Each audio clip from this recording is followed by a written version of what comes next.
evening, everybody. Welcome to another episode on my channel, and this time it's going to be about the driver. This is going to be one of the best stock car drivers in the world, and we all know who the best NASCAR driver is, and that is the King, Richard Petty.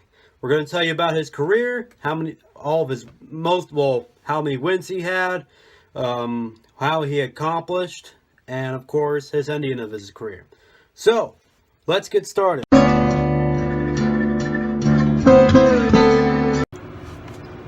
Richard was born on July 2nd, 1937 in Level Cross, North Carolina. His father, Lee Petty, who was one of the first drivers that could make a living driving a race car, started in NASCAR around at that time when it started in 1948. But at that time, but I'll make a separate video on Lee Petty because there's a lot of information on him. But for Richard, he enjoyed seeing his father race and enjoys doing it. That's why in 1958 he made his NASCAR debut 16 days after his 21st birthday in the 1958 Jim Minions 500 in Toronto, Canada. And then he made his best start in 1958 was 9th. I don't know where the track was, but he made 6 more starts that year. And then he went full-time in Cup in 1959. But in 1959, he was winless, but he did win Rookie of the Year that year. He did finish 57th in the Daytona 500. It was like a learning year for him. That's what I call it, in my opinion. Okay. Anyway, in 1960 he won his first race. It was called 1960 Race 7 back then. But then it was untitled. There was no sponsor in that race, and it was in the southern states. And there, I think it was some fairground. But that was his first of his 200 wins. He won 2 more races that year, and before finishing second in points in his sophomore year. In 61, he kind of struggled a bit, but he managed to get 7th in points. I think won 2 races that year. And then in 62 was his breakout year. I think he won 8 races and finished 2nd in points, losing the championship. And then 63, one of his most heartbreaking losses in his career, was Richard won 15 races in contention for his first championship until Joe Weatherly got him. Joe Weatherly had more consistency in 1963 than Richard did. Joe won 3 races and Richard won 15, but Joe had more top 10s than Richard. That's why he got the cup. Richard, after finishing 2nd in points in the last 2 years, or 3 times in the last 4 years, Richard won the Daytona 500, won 6 more races that year, and finally has won his first Cup title, his first of his 7. But did not at that time. David Pearson kind of started getting into the mix. He missed part of the 65 season. I don't know why, but he still managed to win a couple races that year. In 66, David Pearson, won the championship over Richard Petty. But Richard won't be denied. But it's like, man, how does Richard Petty in 1967 has won 27 races? Can you believe that? Richard's won 10 consecutive races at that time from August to October and won his 2nd championship. That cannot be done today. Okay? I mean, come on. The average of these days that drivers win at the most is probably like 6 to 8 races, at least on the top guys. But for Richard, that's 27 out of the 40 races. He also had 40 top 10s that year. Had very good consistency. And then 68, 69, David Pearson came into the picture, become rivals with Richard Petty's. And then Pearson won the championship in 68. But Richard, in the first year that Winston Cup was a sponsor, Richard won in the first year in 1971. And then finally in 1972, the first year that he had full schedules, like confirmed schedules, Richard won his 4th championship that year. Well, in 71 he won the Daytona 500, by the way. Won his 3rd championship.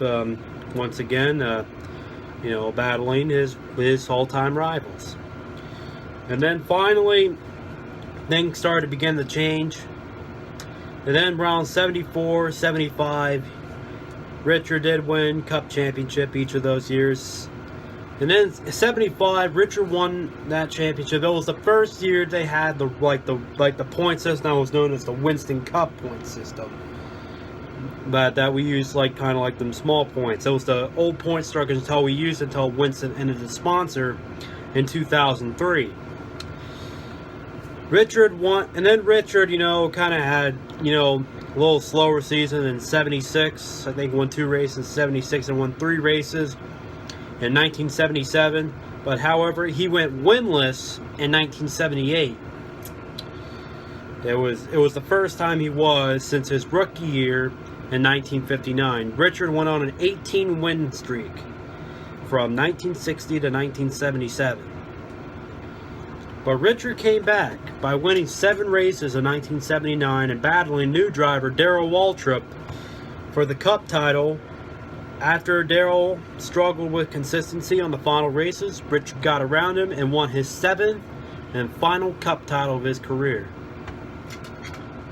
And then in his twilight years came in the 80s. In 1980 at Pocono, Richard, in the Coca-Cola 500, Richard was involved in a very hard crash. And he got T-boned by another guy. Richard was able to escape from the car, but he had a broken neck. But back at that time, he did not have to report to the hospital. But after that incident came, when Richard had a broken neck, but he still raced, you had to go to the hospital and they have to check you out. It was kind of like a safety rule. And then 81, Richard kind of had a lot of DNFs that year, but he did win his 7th Daytona 500 by gambling on fuel mileage. What he did was in the final pit stop, he only took gas. It was a strategy move. And he barely put enough gas in there to finish. And then Richard on the last corner was running out of gas, but he manages to cross the line and get that win.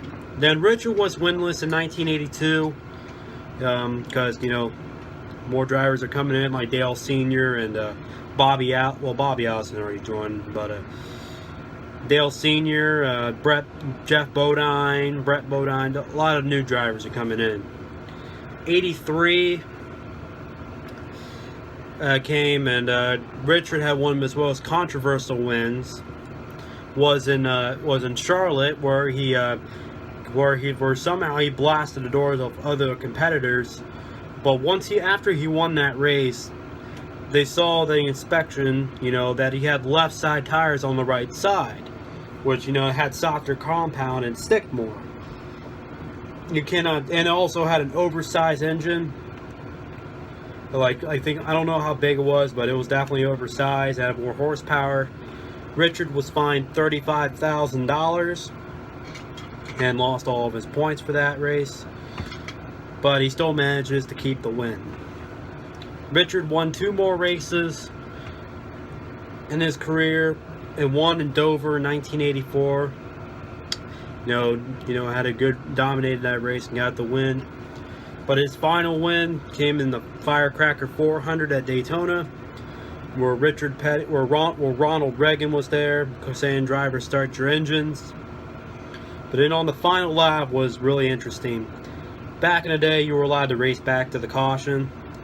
And what happened? Richard and Kelly Arba, who was driving the 28 Hardee's car at the time, they were battling so hard side by side until they watched the finish line. They side drafted, and then Richard Petty barely got him to there.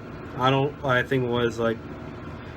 how big of a gap it was, but they were racing. It was side by side finish. It was one of the most memorable wins that Richard Petty had in his career. It was his 200th and final win of his career. His later years, in 85, he still managed to finish top 10 in points. even though he didn't win. But then he started finishing outside the top 10 in points. Was like in 1986 that he did. His final competitive full year, in my opinion, was in 1987, where Richard, had a lot, had top 5s and top 10s, finished 8th in points, but he didn't win. But after that bad crash he had in Daytona in 1988, where his front end and his back end was destroyed after rolling over so many times, that's when he started to really fade. His final top 5 came the next week at Richmond. He finished 3rd in that race. He had a few more top 10s throughout the year. 88, he actually finished low in the 20s in points. Same thing at 89, finished in the low 20s. He even had a few DNQs in that time. 90, in 90 he still had, he was still good at some tracks. Was still low competitive, but once again it was around that time where he was not doing the best he can, or the best of his ability in his career. And then 91, he had his final top 10 finish at the Watkins Glen race, finishing 9th in that race. And then later that year in October, he decided in 92 that he wanted to retire at the season's end. In his final year in 92, Richard Petty's his best finish that year was 15th 3 times. And his best qualifying start was in 92 at Daytona, the Pepsi 400. But he led the first 5 laps, and then he had to stop the race due to fatigue. His final race at Atlanta, the 1992 Hooters 500, he qualified 39th, but he wrecked on lap 90, destroyed the front end, broke the oil cooler, and he went flaming going to turn 1. They were able to repair the car until the last couple laps of the race, and they got that last lap. And then finally, they were able, once the race was finished, Richard Petty gave one final salute to the fans, going around the track one more time. And Richard Petty was one of the best he had in his career. He had 1,184 starts, 200 wins, 555 top 10s, 712 top 10s, and he had 123 poles and about $8.5 million in race winnings. Richard will always have one of the #1 legacies in his career, and of course, he is the main pinnacle of NASCAR. And we will always see him around the track till the day he dies. And thank you guys. That's really all I gotta say about him. Richard is still as a team owner. Yeah, and he still runs his team right now, Richard Petty Motorsports. But he's still a pretty good team owner, and I'll have new videos coming up soon. But till then, thank you all for watching, and please subscribe and comment on any other driver you want me to review. I'm Sean McCleary for Sean's Pit Stop, and peace out, everyone. I'm out.